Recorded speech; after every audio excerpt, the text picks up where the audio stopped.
mindset which believes in hierarchy, that I am above, which believes in fear, controlling by fear, which believes in violence as a tool, which believes in a singular entity. It doesn't believe in pluralism. You can't be different than me. You have to be me. Today, if you go to any common man and ask him, what is democracy to you, what that person will tell you? If you ask what is democracy, what will you tell? What is democracy? He will say, everybody will say, what is democracy? What the democracy is? There is something fundamental to the politico-economic situation. And as academicians, as people who understand these things, we have to know how to fight this. And the way to fight it is very simple. That the intellectual class should speak up, should write, should do what is necessary to at least say this is wrong and not to watch. Number one. Number two, this whole fascism survives on two major pillars. One is fear, another is hate. They will make you fearful. They will make you hateful. They will make you sad. Lesson from whoever has fought fascism is very simple. That you have to use the tools of happiness and celebration. And celebrating differences is what our country is all about. You know, once there was a question put to the Constituent Assembly. They did not include the word secular. Do you know that? In the preamble, they did not include the word secular initially. Indira Gandhi later added it. So, my question is, were we not secular at that time? Why they did not include? The answer for that was given by Baba Sahib Ambedkar. He said, see, our secularism is very different from French secularism. French secularism says the state will not go towards any religion. We will be completely neutral. But our secularism is not like that. Our secularism is accept and celebrate every religion. If I have 3 people with hijab sitting here, for me it's a matter of pride. If I have tribal sitting in their own attire, for me, for the idea of India that I believe, that's pride. That is the cause. So just to not to give a different meaning, our forefathers did not add the word secular. So we understand what this idea of India is all about. We celebrate our differences. And I told you that we have to, if they are swords, if they bring swords, we cannot fight them with swords. We have to become the ocean. Right? A sword can never cut the ocean. And the ocean keeps growing. It's big, it's vast, it's caring, it's loving. It's not sword. You don't take a sword and fight. Then you will lose. But then we become this whole ocean. So we take them with love and affection, but we don't become sad, first of all. We don't become hateful. We remain there. That comes with understanding of what has happened.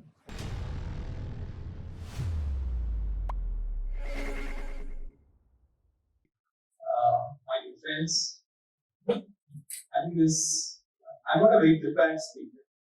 So let me put this anticipated way before I start.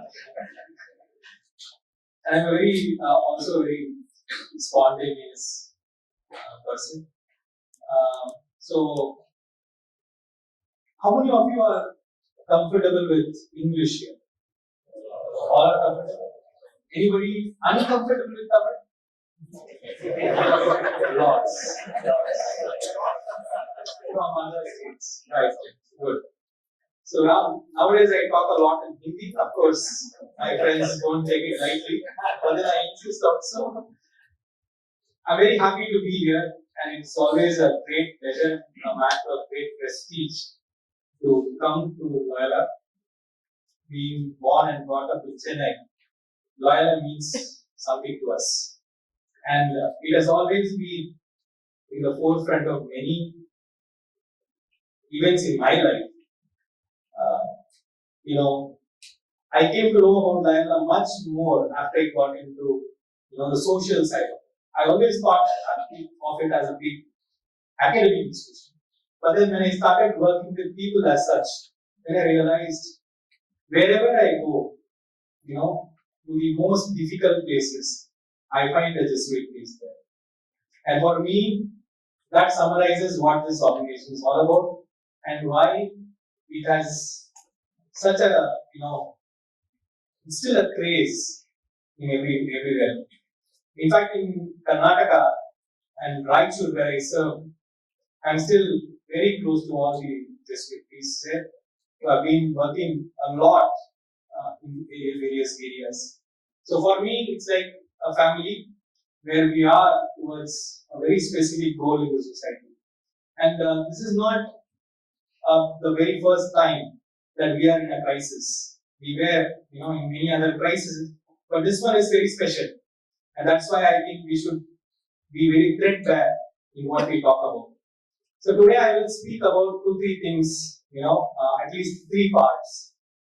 First, I'll try to, kind of give you an idea of what is happening, because it's very important to understand what is happening and to have a perspective of what is happening. Second, we'll have a part on what can be done, how do we fight this? And the third part will be about what should we do? Where should we, what should be our strategy in all this? To start with, many people today, if you go and ask them, what is the crisis today? Can any of you, give your version of what is the crisis today? Anybody? If I ask you, yeah. Fight of ideology. It is a fight of ideology. Anybody else?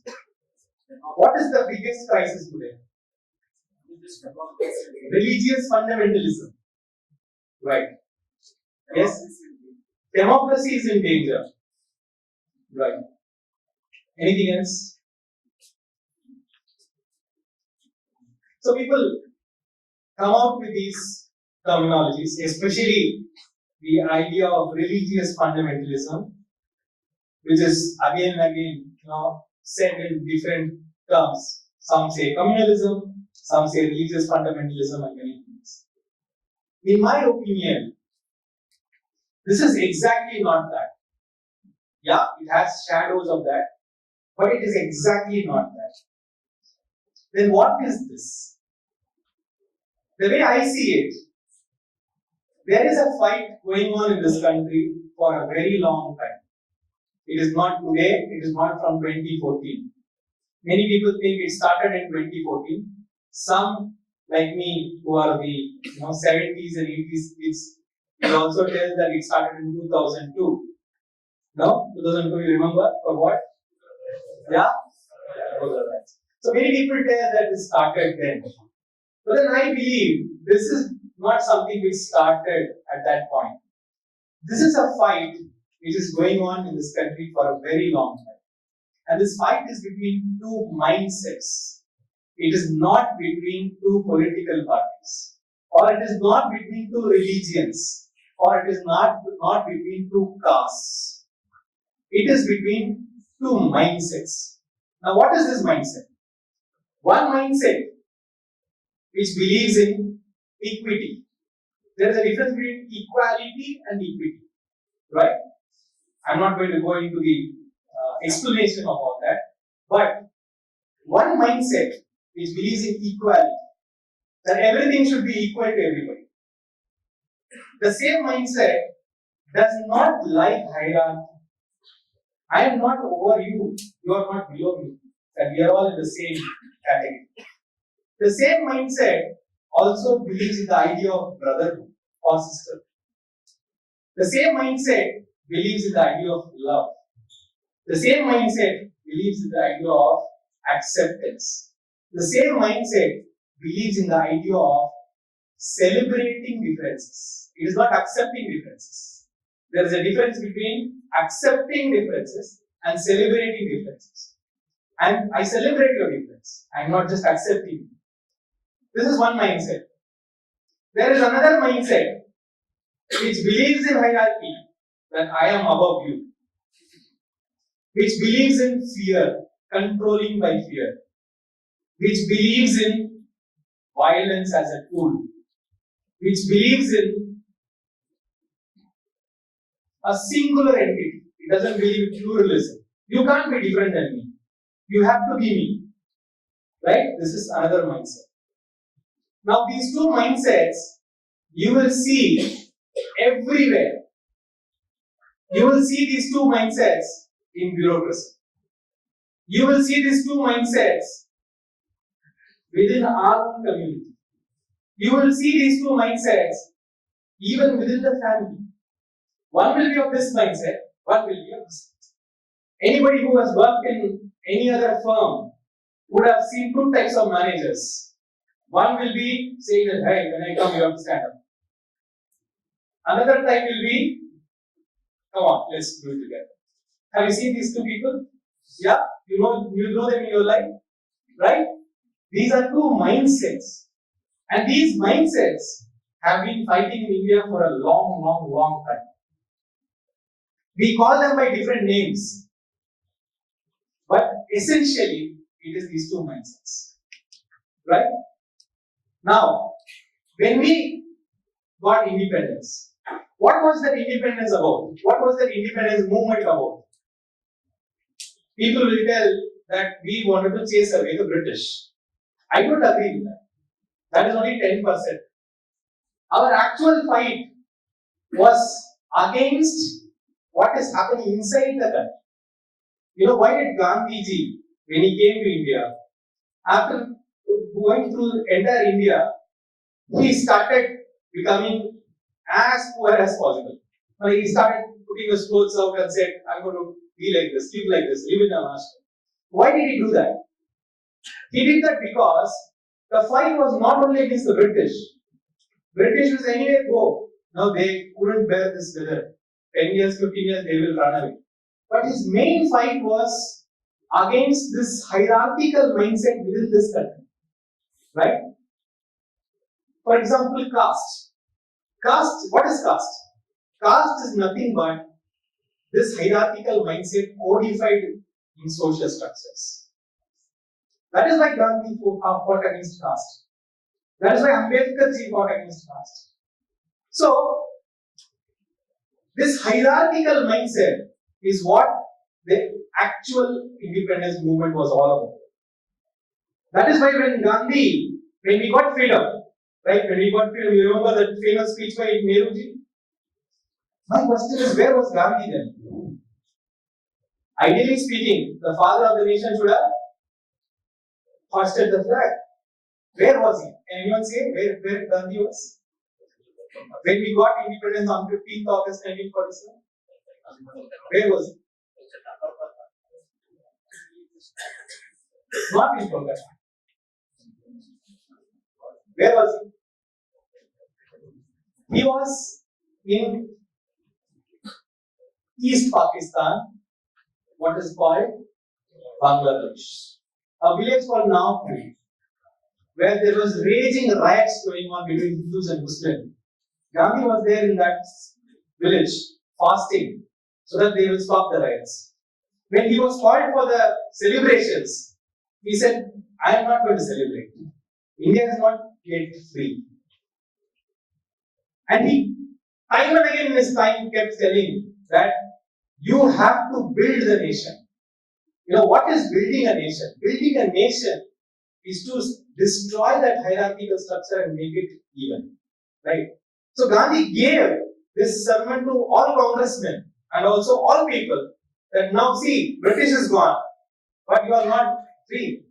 As long as this hierarchical structure remains, you are not free. The freedom movement continues. But somewhere, we forgot Gandhi the moment we got independence. And so, we didn't bother to build this nation. We started going into our own power structures. Right. Now, the point is, these two mindsets have been fighting in this country for a long time. But during independence, the first mindset won. So, the first mindset wanted to create an India which is of that mindset. No more hierarchy, no more oppression, no more differences. Brotherhood, celebration of differences. And we wrote a constitution according to that. But even at that time, the second mindset did not agree with this idea of India. The idea of India was the first mindset, which was in majority at that time, led by Gandhi, Nehru, Ambedkar, wanted to create India in a certain way. And we created a constitution for that. But the second mindset did not agree with this idea of India because they don't understand this. Okay? Imagine if you go to your manager who's this hierarchical manager and you tell him, sir, from today I am equal to you. Will you agree? He's probably going to send you out of the office. Right? Similarly, these people, they never understood this idea of India. They are from different religions. They are not only from this RSS or this Hindu background. There are also Muslims. There are also some Christians who didn't understand this idea of India. That's why that group, one group, took another country and went, boss, this idea of India we can't. This cannot be the idea of India. For us, our India should be this. We will be on top, you will be down. We will do this, you have to fear us, you have to go by our laws, you can't be free, you can't ask rights. And they said, no, we will go out. But whoever stayed here accepted this idea of India. And this constitution was made. Every single word in the constitution that you read will reflect this idea of India. But there was a huge chunk of people who never liked this idea of India. And they have been waiting for ages to get back our India. You get this? And I'm not saying they are from this religion or they are this party or anything. There is a huge group of people who believe in that idea. Right? For the next 50 years, let's forward. India was growing and we were continuously building this idea of India. Some were fighting for this idea of India against the government also. Jesuits know very well. They have been fighting the government of establishment for a long time, for the tribals, for the underprivileged, for everything. But that fight was part of that idea of India. And it was not put down brutally by any government because it was part of the constitution. But the other group was patiently waiting to get back power because they didn't find a way to get power. They were trying their best, but they were not finding a way to overcome this idea of India. Right? Remember those times when we switch on the TV, we used to hear this song. Remember? That was what the government taught us at that time. Whatever thought came to us through education and everything was that idea of India. And the second group was patiently waiting for a weapon. When will we get this weapon to capture power? After 60 years, they found a weapon. And that weapon is called fascism. Okay? And when they got this weapon, they found a way to come to power. Now I'll have to explain fascism in a very simple term. Now people think fascism is a very dangerous term. It is not a dangerous term. It is actually a very simple idea. Right? I'll explain this to you. Let us say there are 100 people in an apartment and there is an election for this apartment. There are two candidates who are standing in that election. What will each of them do? Both of them will do campaign. They will go to all the 100 people and tell them what? Vote for me, I will do good for you. Right? And if both of them do the campaign well, let us imagine. What is the probability that they will win? One will win. What is the probability? 50%? 50% I may win, 50% other person will win. So, me winning is not certain. Right? Now, let me go to another strategy. In this strategy, I am not going to go to 100 people. I am going to go to 90 people. And I am going to tell a story. That look, that other 10, these are the criminals in this apartment. They are the villains. They are the wild ones. They are against your family. They are against your children. They are going to eat you up. How to control them? I can do that. Vote for me. If you don't vote for me, these guys are going to get you. Right? If I do this story well, out of 90, how many do you think will vote for me? If I tell a good story, 60. If I tell a great story, 80. If I tell an excellent story, 90. I win the election. Got this? This is fascism. Just take 10% of your population out, make them criminals, make them villains, and then use the democratic process to win an election. You understood this formula? And this has been used worldwide by all these people who. How did Hitler come to power? Can anybody say? How did he come to power? No? Huh? Yeah? No. No. Do you know he won an election? Do you know he contested 3 times, lost 2 times and won the 3rd time? And he came democratically into Germany. And you take any tyrant, they can use, if they use this strategy, they can democratically win an election. How did Trump come to power? Yeah, elections, right? So, for fascism to survive, democracy is essential. Because only in democracy you can tell that story. Suppose if it was already authoritarian, you can't tell that story. You understand? Only in democracy you will be allowed to tell the story and still get away. Right? When this Ram Mandir thing happened in the 90s, 80s, 70s, yes, it keeps on happening, but especially in the 90s, in Advani Lupita, essentially they did was this, that they made the 12% or 13% of Muslims into villains, criminals, and they tried to consolidate the rest into a majority. Knowing very well, when election comes, because of the fear, this majority will vote for me. So this is politics of fear, not politics of hate. You have to understand this, right? Now, the point that I am trying to make is, now they are back to power democratically, right? But what is their original enemy?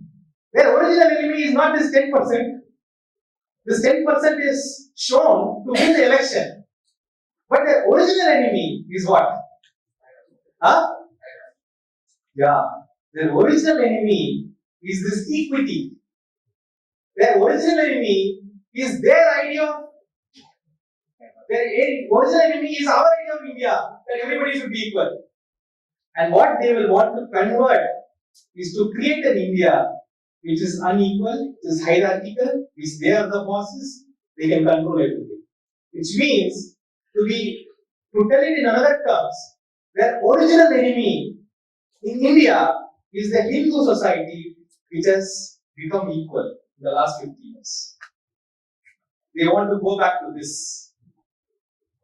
Right? You understand? They want to go back to this.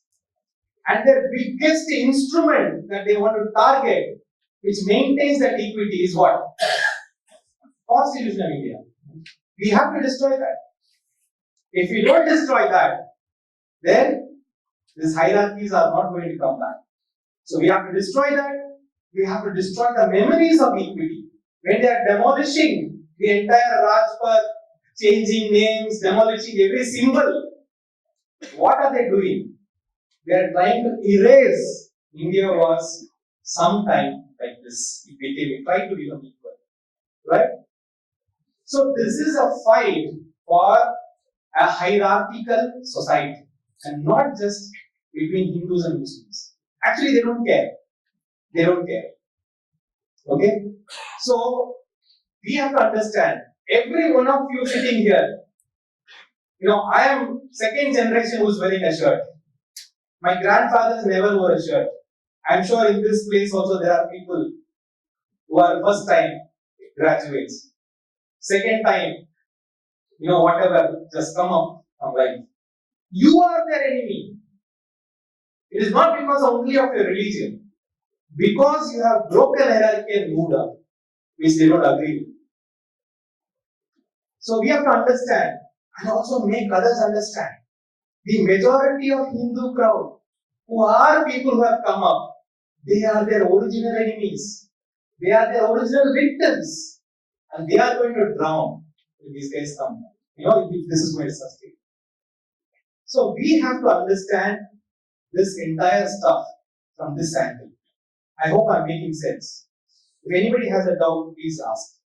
Because it's very crucial to understand that what is happening to India. Right? Now, they are in power. When a fascist force comes back to power, what they will do, that you have to understand. The first thing they will do is destroy intellectual growth. So their target always is universities. Their first targets are colleges. Their first target is where this education comes from, where this idea of equality comes from. It comes from colleges, comes from school, it comes from curriculum. So their original target or the first target is institutions like ours. I am not trying to, sound very scary, but this is the plan. This is the plan. And you can see it. If you start seeing it, you can see it everywhere. They are changing curriculum, they are bringing demolishing institutions, they will come behind anybody who teaches equality, anybody who teaches courage, anybody who teaches small bit of, what that India was. So that is why our institutions have to be very, very alert on these things. And we have also to create our strategies to fight this. Now, I am going on to the second portion because I think major of the discussion can be questions so that we can discuss. The second portion is how to fight this. Now comes the big question, how to fight this? What does history teach us on how to fight this? It's very clear. We have studied many fascist regimes and the solution is very clear. It is not at all a big rocket science. We have to understand this first. And second thing is very clearly not by fighting with it, but by putting our agenda in place. For example, let me tell you, the only thing that these people are afraid is public opinion. If public opinion changes, they will also change their stance. So, to create a public opinion, we need to educate. Right? For example, there was a question during Nazi regime that when Hitler was doing all this Holocaust, what was the common man in Germany doing? That was a question. Right? Now that question, the common man very easily answered. He said, boss, I didn't know what was happening. I thought something good was happening. Hitler was telling us something good and we believed it. Then came a second question. What was the intellectuals doing at that time? Intellectuals are people who can read and write, who can see what is happening. What were they doing? Noam Chomsky wrote a very nice paper on this called What is the Responsibility of Intellectuals in a Society? Now, it's absolutely clear. It was a blunder, not by Hitler, or nor by the Nazis, but also equally by the intellectuals in Germany who knew very well what was happening and never did anything about it. Do you agree with this? So the people who are sitting in this chamber right now, including me, we are equal partners if we don't do anything against it. History has taught us this very clearly. Right? Now, I'm not going to go into, okay, it's very easy to target somebody and say, okay, this is happening because of this guy.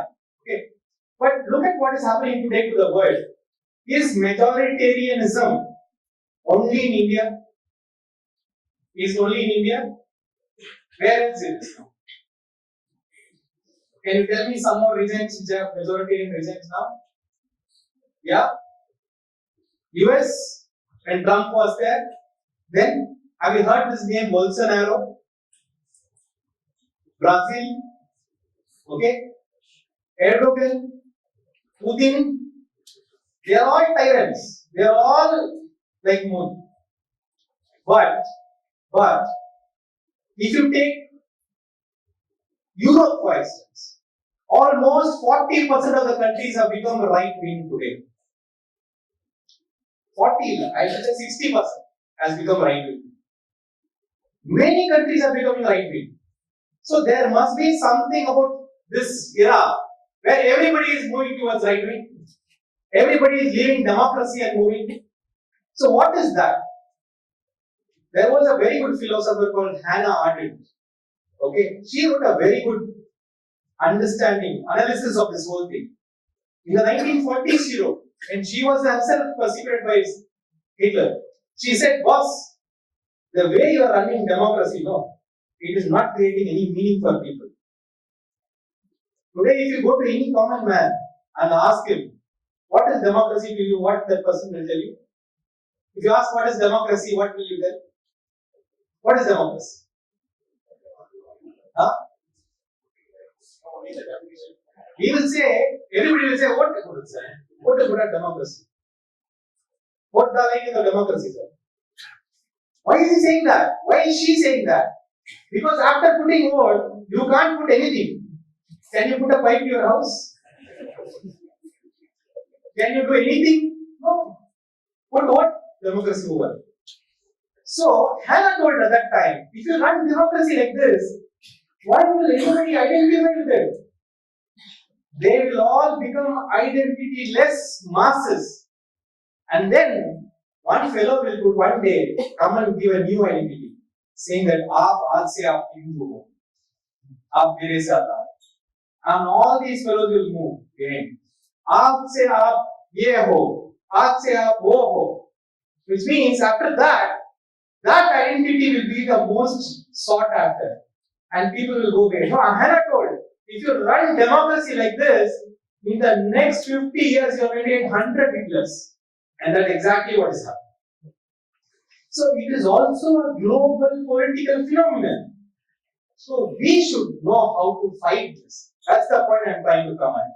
We should not be like common people tell us, Modi ko fight over here. No. There is something fundamental to the politico-economic situation. And as academicians, as people who understand these things, we have to know how to fight this. And the way to fight it is very simple.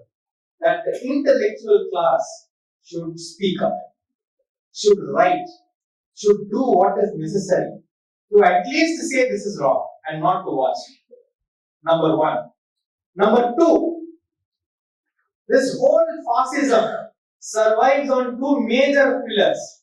One is fear, another is hate. They will make you fearful. They will make you hateful. They will make you sad. Okay. I want to genuinely ask a question. How many of you in this room are genuinely sad about the state of affairs in this country right now? Right? We are all kind of sad of what is happening. Right? This is exactly what they want. Exactly what they want. To an inch further, they want you to be angry also. Right? Because it survives and thrives on that. Okay? They want you to be angry, they want you to be sad. My fundamental question is, a war has been going on in this country, not in this world, for the last 1.5 years. Yeah? Ukraine. Now Palestine. Now Iran has started bombarding Pakistan, whatever. Are we in such a situation? No. We are not in such a situation where we have to hide for bombs. So somebody is going to bombard us. No. Nothing like that. We are better off. Right? So my point is, nothing has happened so far. Don't be sad. Don't be sad. We are not fighting bombs and nobody is going to come to kill us. Yes, there is a political fight. But don't be sad for it. And don't be afraid also. And don't be hateful also. And all the three things has to be fought to fight fascism. And how do we do that? We do that by being at least bare minimum happy, bare minimum joyful. We fight it through our own sense of happiness. You know what? Right-wing people cannot stand. They cannot stand you being happy. If you want to really irritate them, you be happy. they completely become irritated. Seriously. They'll feel like, these fellows are doing. So, learn, we have to fight this through a collective effort of being happy, being clear in our thoughts, and bringing back people to this world and making people understand who is actually the victim. So we just have a very clear thing to show people that you are the victim. They may not understand many times, but then if we have real happiness into our mind, we can make them understand. But we have to keep working on that, right? Our problem is we do it half-hearted, or we do it and then come back and say, "Arey, nahi hoga." 100 people में 10 people से ऐसा नहीं होगा. I agree with that. मगर बाकी 80 people है ना, वो आएंगे. मगर हम, if we see that 10 people and we think that nothing can change, then everything is gone. Okay. Today we have a word called bugs. In that word, we combine everybody. There are some bugs, I agree, but then there are many people who are not like that. There are people who have just gone there because somebody pulled them there. Just gone there, somebody said Modi is a great guy, he has built infrastructure, they've gone there. Just because they started supporting Modi, they are still supporting. Right? The same people will turn back if things are told properly. So the first way to fight is internally to be happy, to be joyful, and a great way to do this is art. Sometimes science people have this problem. We are very logical. Everything is 1 plus 1 plus 2 plus 2 plus like that will go. Don't go there. There is art, there is music, there is so much of other things that we should support. Right? In God's work, do we use music? Do we use? Or we teach them in tables? We don't teach tables to them, right? We use music. Why? That's emotion. So go into the heart and start using these happy things and how to deal with hierarchy and tyranny. If you have to really learn how to deal with tyranny, learn from the women of this country. They have borne the tyranny of men for ages, but they still have survived, and the survival mechanism is the same thing that I'm telling you. Okay? So we have to understand this. And we have to use celebration as a tool. Use celebration as a tool to propagate happiness. Before this NRCCA, I have never seen constitution being talked about. Have you ever heard anyone? In NRCCA movement, I was also a part. That's when I resigned my job and I started moving into all these protest sites and all that. Then after some time, I see every institution, including religious institutions, academic institutions, celebrating constitution. And I think that is a very late celebration, but we should have celebrated it much before. Right? Now, after we started that, I think we have now a very good tool in our hand to fight for. Today, if you ask anybody who is fighting, if you ask why do you fight, they'll say, I want to protect the constitution. Right? So, we have all these tools in our hands. We have the history and culture with us. We have this whole gamut of stories about the freedom movement. Okay? And we have to learn to tell stories. Okay? We have this problem of telling logic. Logic doesn't work. Stories work. We have to become good storytellers. We have to emote. We have to touch the hearts, not the minds. Okay? So this logic, talking, debating, and all this one side, okay. But then how much of it is coming from heart? How much of it is coming from actual love and affection? So my lesson from whoever has fought fascism is very simple. That you have to use the tools of happiness and celebration. And celebrating differences is what our country is all about. Once there was a question put to the Constituent Assembly. They did not include the word secular. Do you know that? In the preamble, they did not include the word secular initially. Indira Gandhi later added it. So, my question is, were we not secular at that time? Why they did not include? The answer for that was given by Baba Sahib Ambedkar. He said, See, our secularism is very different from French secularism. French secularism says the state will not go towards any religion. We will be completely neutral. But our secularism is not like that. Our secularism is accept and celebrate every religion. If I have 3 people with hijab sitting here, for me it's a matter of pride. If I have tribal sitting in their own attire, for me, for the idea of India that I believe, that's pride. That is apostasy. So just to not to give a different meaning, our forefathers did not add the word secular. So we understand what this idea of India is all about. We celebrate our differences, right? And that's what we should stand for. Be the religion, be caste, be culture, whatever it is. You are very different from me, and for that I have a celebration. And Tamilians know this very well. You know, there is no one person that I don't know who is waiting for his biryani on a Ramzan, right? Huh? Everybody waits for the biryani. Why am I good family? No cooking. My mother will not cook. Today biryani will come from Abdul's house. Christmas, every child in every house will put a star. Every child will join that carol. We all go in a carol. And Diwali, who doesn't celebrate Diwali? So many celebrations for us because we accepted that differences. That's the idea of India. And I think this idea itself is worth celebrating. And that should be our identity. I'm talking about high-end stuff, but for a common man, we have to make him understand that the actual victim in this whole structure is you. Okay? And we have to do that with a lot of love and affection, not with hate and horror stories. Right? Now comes the question, the third part. What I have to do. Right? I am a common man. What can I do? Now, it's as simple as, I don't have to explain this much. You do whatever you can. Right? You can't be coming to the road and protesting, or you can't sit and deliver a speech or whatever. But can you like a post? Do that. Can you share a post? Do that. What you can, you do. Can you sing a song? Sing. Can you write some poetry? Write. Can you write a story? Do that. Can you talk to 4 of your friends? Do that. And that is the way that we have to fight this.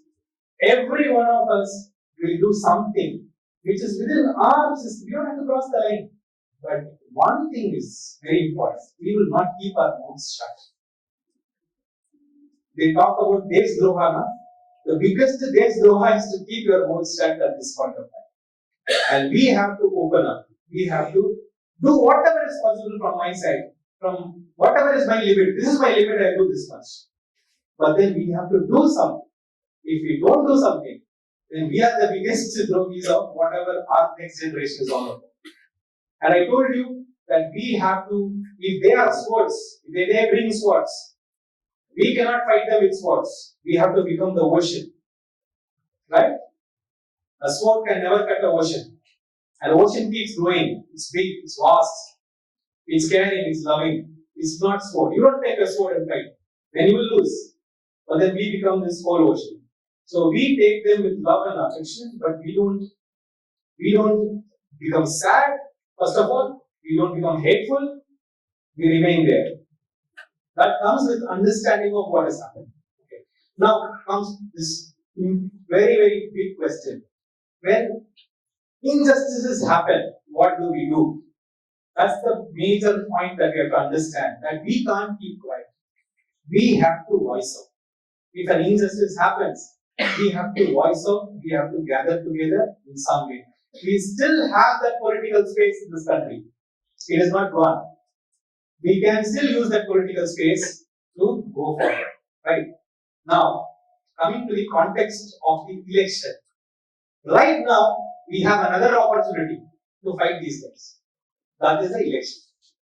Now, our primary reason why we have gathered is what should be our strategy for this election. Let me explain in 5 minutes what is an election. As I told you, election is a number game. You have to understand this is a number game. Suppose there are 2 candidates. How many votes one candidate has to get more than the other to win the election? So it is a game of 1 vote. So we have to think, how do I make this one vote more in that place? Right? And I'm sure every one of you here are influences by yourself. Not one vote, you have so many votes here. And if we take that decision that I will make this count, this vote count. For an election, we have to understand there are two things. One is public opinion, and another is voting behavior. Public opinion, I might talk good about father, I like him also. But will I go in the morning and stand in the sun and vote for him? No. It is very different from liking him. People might talk good about a party, bad about a party also. But will they vote him? No. You have to do something more to make them vote. You have to push them. You have to personally touch them. You have to push them even before the voting day. Which political parties, unfortunately, except one party, which is in power, are not doing it that appropriately. So, as civil society, as people who can influence, we need to keep pushing this idea within our people that you go and vote. The rest we will see later. Right? So that one vote matters. But it is not that the political parties don't know this trick. They do this very well of pushing everybody to vote. Tell me when they will do this. Huh? Yeah? No? How many of you are from villages here? Yeah? Have you seen panchayat elections? Huh? How is panchayat election fought? सबसे violence कहाँ होता है? Panchayat election होता है या parliament election होता है? One vote also they will not leave. They will tie that fellow and come and bring him to vote. But they will not leave that fellow. They will do that during panchayat elections, but they will never do this during parliament elections. Because they don't find connection. That nobody has asked them. Nobody has made them invested in this election. So one thing that we should be doing always is to make them feel connected to this election. That you have to keep hammering this stuff that your vote is very important for this election. Right? So it is all a vote game. We have to build three things for an election. One is a narrative, which is the story that you have to build. That story is very simple for us, and it is a truthful story also. If you don't vote today and get this government out, then you are the victim. That is the storyline. Right? Now add masala, whatever, you know how to tell the story. But this is the story we have to hammer again and again and again and again. Make that story more personal to them. Make that story, if I have to tell a story to him, I'm going to tell a personal story to him. I'm going to tell how this is going to affect your grandchildren, how this is going to affect your children. Right? That story has to be told. Secondly, we have to also find innovative ways of making people understand things. Right? For example, I will tell you, how many of you know this thing, Puli Raja Kenna Achi? Yeah? Remember that campaign? 2002. Yeah. There was a campaign at that time. Hindi mein kya hai? I forgot. Anybody don't knows that Hindi campaign? You don't know. There's some other name. Okay. So that government kept telling AIDS has, please be careful, nobody listened. Then they started a campaign. Big posters. Puli Raja Kenna Achi. Everybody was wondering what happened. Who is this Puli Raja? That was the talk. And after 2 months, they said that Puli Raja AIDS on the chain. Then they went into why he. Then they understood. Sometimes we have to tell stories in a different way to people for them to understand. In political jargon, we call this as campaigns. We have to do wonderful campaigns so that the story is told well. Right? And the last thing of the three pillars is micromanagement of voter. I need to touch my voter and say, boss, please. Please. If I don't do that, that person is going to sleep in the house of that. And when he sleeps, his family also sleeps. Right? So, all the three things. One is the narrative, second is the campaign, and third is this micromanagement. All the three things have to be done. You decide where you are effective up to whom. You have a cohort. You have a cohort of people. That might be women, that might be children, that might be farmers, whatever. Whichever cohort you are influencing, please make sure either of these three things you work upon. And this election you are pushing. Right? And we keep telling this to everybody that we met, so that there's a multiplier effect. And once somebody asked me that, is BJP going to fight Congress? And how are they going to fight? I said, no, BJP will not fight Congress. It will fight the people of India this time. It's not going to be Congress. It's going to be the people of India who are going to fight this fight. And that I certainly believe should happen with people like us. And if we don't take up this fight, like that Nazi era, where Hitler is not the biggest problem, we would be the biggest problem, that we didn't do enough to get this. Because our grandchild or our child is going to ask us that when all this was happening, what were you doing? And I have not found a way to answer this question. Right? So we have to tell that no, I was not right, I was doing something. Okay, and all the youngsters I am seeing here, I'm in a way that you are in an era where we were, when we were growing, it was all, Y2K and who will go to US and who will do earn the big money. But for you, you have a bigger challenge. You have also now to fight for this idea of India. It might be in my opinion, a very gifted era to live also. Like I keep wondering during Independence Day, when people had to give up so many things. So I resign from my service, people keep telling me, now also, sir, you have made a big sacrifice. I said, boss, how many people sacrificed how many things at that time? Because of those guys, I came from a village and now I am standing as an IAS officer. What I gave was nothing in front of what they gave. So this is also a time to sacrifice. For all of us who are older people, I'm telling you, we cannot hide from sacrifice. A lot of people keep asking me, sir, if I do like this, will they arrest me? Will they put me inside prison? What do I do? I said, boss, the first prime minister of this country, you know how many days he was in prison? 16 years Pandit Nehru was in jail. 16 years. Has any one of us gone for a day? No. Forget us. No political day also has gone. Right? And I have to talk about Father Stan at this point. So that is the courage, that is the commitment that we require. And that is only going to save our country. I am talking this to all the elder ones here. I keep telling I am in the exit launch. I have airport may exit launch, flight can take off. I have a duty to my next generation that I have to do some sacrifice to fight. And that is the thing that we have to do. The moment we understand this, the pathways we will find. But we have to fight it with a lot of courage, a lot of joy, and a lot of celebration, and with the plural approach that we have, right? And finally, I will talk about only one sentence.